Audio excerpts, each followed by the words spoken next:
Alright, welcome in everybody to another video here on the Cleric's Temple of YouTube.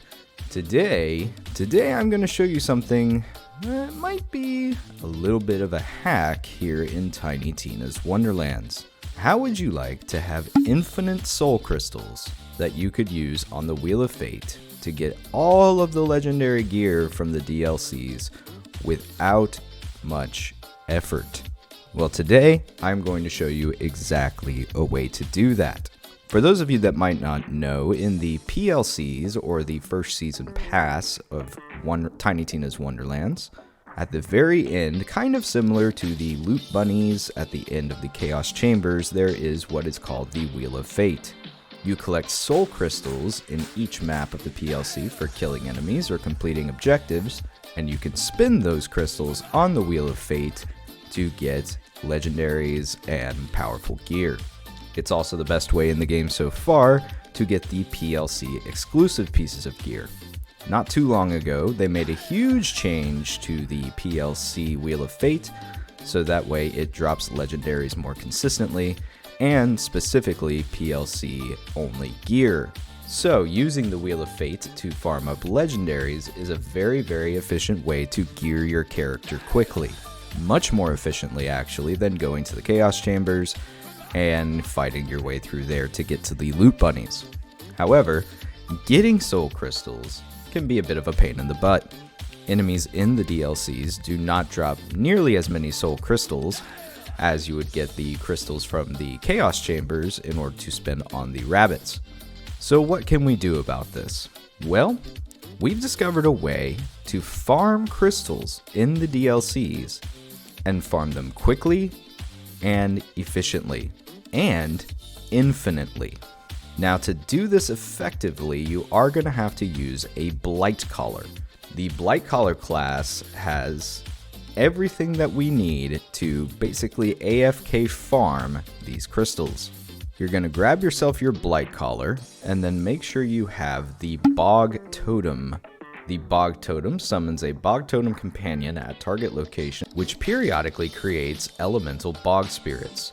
Those will seek out nearby enemies and deal ability damage to them, exploding on impact. The damage type is going to be based on whatever gun you have equipped at the time.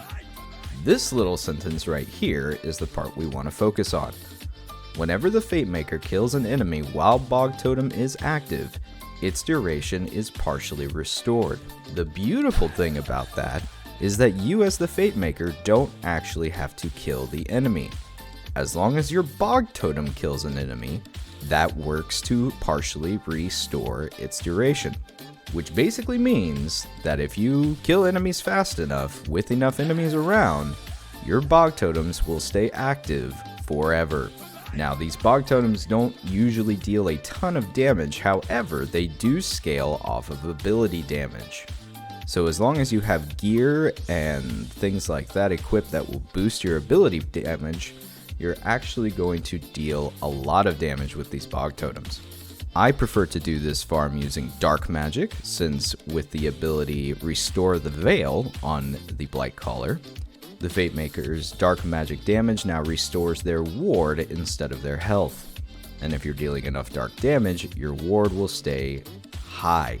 So, make sure that you put on some decent gear that has some decent ability damage attached to it. You can usually get that in your rings, or in your shield, or in your spells, sometimes in your amulets as well.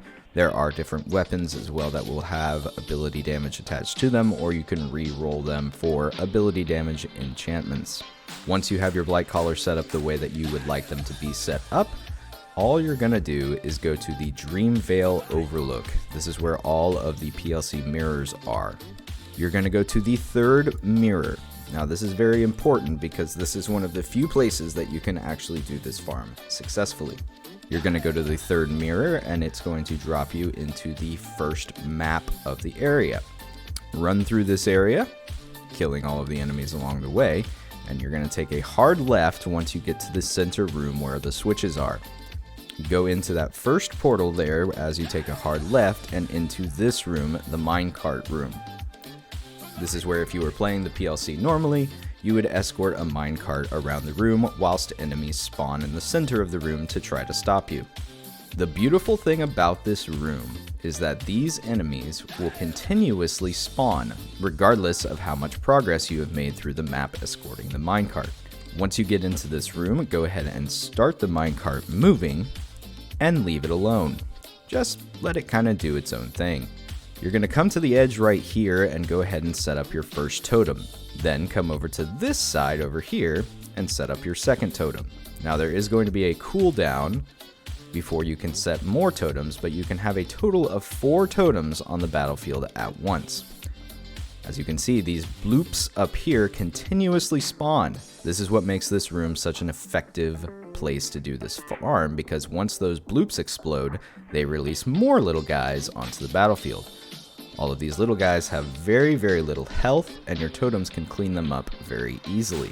Set yourself down a third totem wherever you would like it.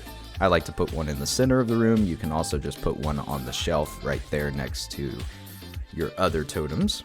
Go ahead and keep yourself protected while you are waiting for your totems cooldown, but you want all 4 totems out on the battlefield. Getting 4 totems out at once usually is not possible because they don't have a duration long enough for that. But in this room, with all these little guys that just continuously spawn, as you can see here, your totems will stay up forever. Once you've gotten all 4 totems down, you can just kick back and do nothing. Your totems will literally just stay up forever. So, if you're like me, and perhaps have something you forgot to do, you could just put your controller down and let your totems continuously kill enemies. I put a timer up in the top right of the screen here just so that you guys can see exactly how long I walked away from the game while my totems cleaned up everything.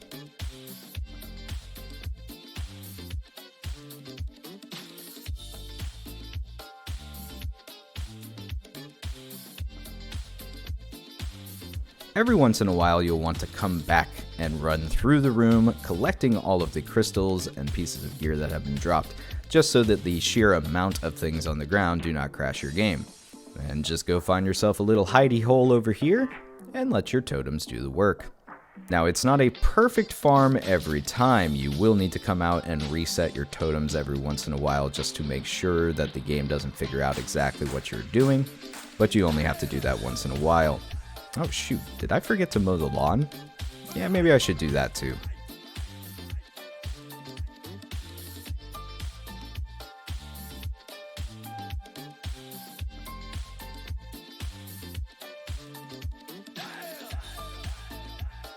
Now again, in this example, I didn't exactly use all of the proper gear that someone could use to do this most effectively, but even with suboptimal gear for this farm, 867 crystals in about an hour's worth of time without me having to sit in front of my computer farming, that's pretty darn good.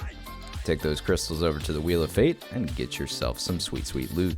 Now, with the way that Blight Collar functions, I don't really foresee this ever getting patched out of the game. So, it is a super effective way to get yourself all of the sweet gear you could possibly want.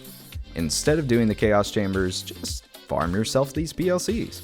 Now, that room will continuously spawn enemies regardless of what class you are, so you can manually farm that room with literally any class to get yourself all the crystals you could possibly want.